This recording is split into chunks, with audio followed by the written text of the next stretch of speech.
Salamat Atan TV kanalının mehriban müştaqlary. Hormatly tomoshaçylarymyz, Atan TV'de saýlanan habarlar. Habarymyzyň şuňky sanyna. Russiýa syýahatyňyzy Türk howa ýollary bilen amal aşyryň. Russiýada hem aýro taksiler peýda bolup biler. Türkmen hakkeýçileriniň Hytaýdaky uly hasapdy ýeňişleri. Ramos Meksikada futbol karýerasyny dowam etdirer.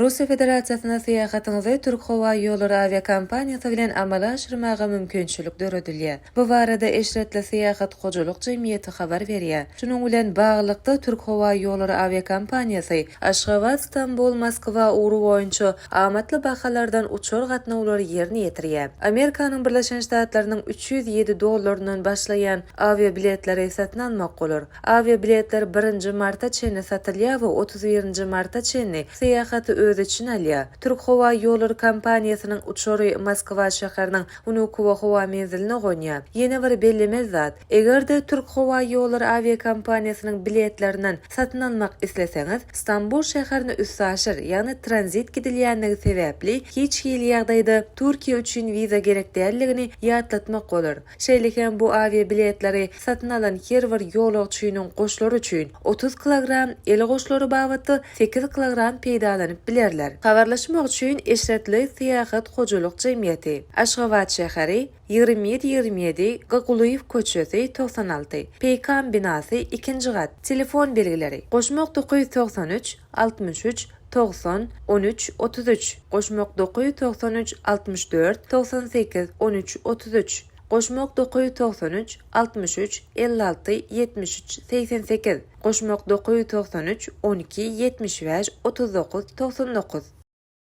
Russiýanyň Ulug Ministrligi aýro taksilaryň peýda bolmak mümkinçiliginiň badygyny belleýär. Bu barada Ulug Ministri TASS habarlar gullugyna beren beýanatyny belläp geçdi. Biz dünýäniň köp ýerinde, hususan Hytaýda şeýle tehnikalaryň syna gidilýändigini görýäris. Eýýam şeýle enjamlaryň 5 işläp düzmesi bar. Şonuň üçin ertir has çalt geler diýip ministr belledi. Starovoýt Russiýanyň Ulug Ministrligi şeýle tassamlaryň üstüne işläp Rus raýatlarynyň köçelerde howa uluglarynyň bu görnüşinden peýdalanmagy uruna tagalla edilýändigini belledi. Biz şol bir ýerde durmarys. Biz şol bir ýerde durmaýarys. Ýere hiç şeýle tehnikalar biziň durmuşymyzda peýda bolar. Munyň üçin hukuk we kanunçylyk esaslarynyň döredilmegini gazanmak zerur diýip belläp geçdi.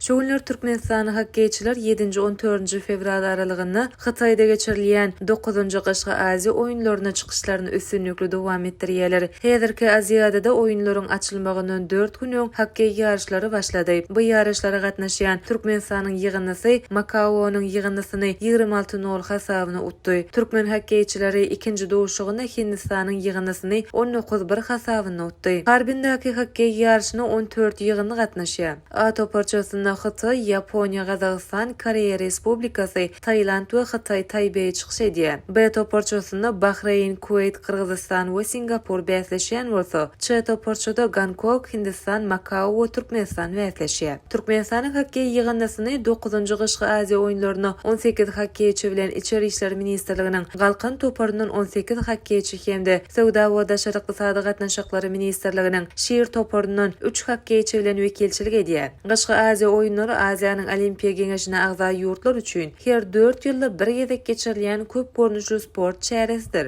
Şunun ýaly oýunlaryň ilkinjisi 1986-njy ýylda Sapporo'da ýani Ýaponiýada geçirildi. Hytaýda geçirilýän Gaşga Aziýa oýunlaryna görülip eşdilmedik derejede köp sany 34 ýurtdan 1275 türgönleri bir ýere jemledi. İspaniýanyň milli ýygynnysy bilen dünýä we Ýewropa çempionu bolan Sergio Ramos Meksikanyň Monterrey topary bilen şertnama baglaşdy. Bu barada toparyň medeniýet gullugy habar berýär. Şertnamanyň möhleti barada maglumat berilmedi. 2024-nji ýylyň iýundan bäri Ramos Ispaniýanyň Sevilla topary bilen şertnamasyny tamamlap erken futbolçy bolupdy. Ramos 38 ýaşynda. Ol 2005-2021-nji ýyllarda Ispaniýanyň Real Madrid toparyna çykyş etdi. Ol bu toparda oýnan döwründe 4 gezek Çempionlar Ligasynyň kubogyny gazandy. Ramos şol döwürde Ispaniýanyň 5 gezek çempionu boldy. İspan futbolçy 2021-2023-nji ýyllarda Fransanyň Pasajer toparyny oýnady. Bu toparda hem 2 gezek Fransanyň çempionu boldy. Ramos Ispaniýa bilen 2010-njy ýylda dünýä çempionu, şeýle hem 2008 we 2012-nji ýyllarda Ýewropa çempionu boldy. Ine mehriban müştoklar, ata watan seviyede saylanan habarlar gepleşigimizden şuňky sanyna, size ýetirmek isleýän habarlarymyz şulardan ibaret. Gepleşigimizden innik sanyna görüşýänçek, hoş sag bolun.